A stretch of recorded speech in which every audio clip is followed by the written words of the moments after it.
We're going to see how to change the water level settings of a 3D network.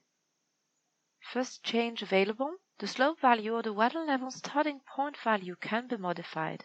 Run the command, click on the water level text or symbol and type the new value. Here, let's change for a 215 starting point. Click on Update.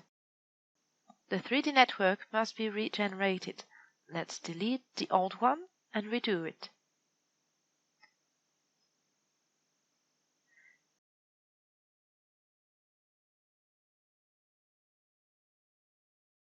Other change available. Let's add a branch to this network that has already been transformed into 3D.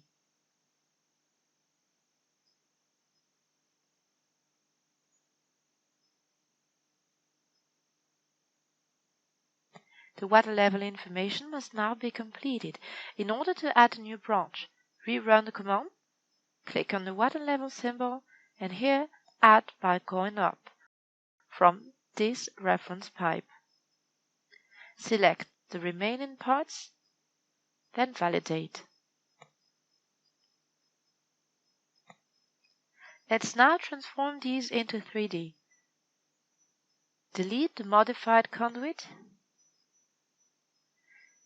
and regenerate the 3D conduits that were modified or added.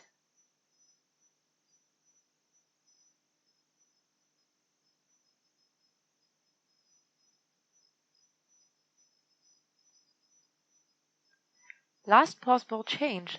A network can be modified by changing the slope of a precise conduit. In order to have a good view of the applied change, let's give a steep slope to this conduit. Run the command, type in the slope value and change the slope of the conduit. Let's delete the 3D network part and then regenerate it.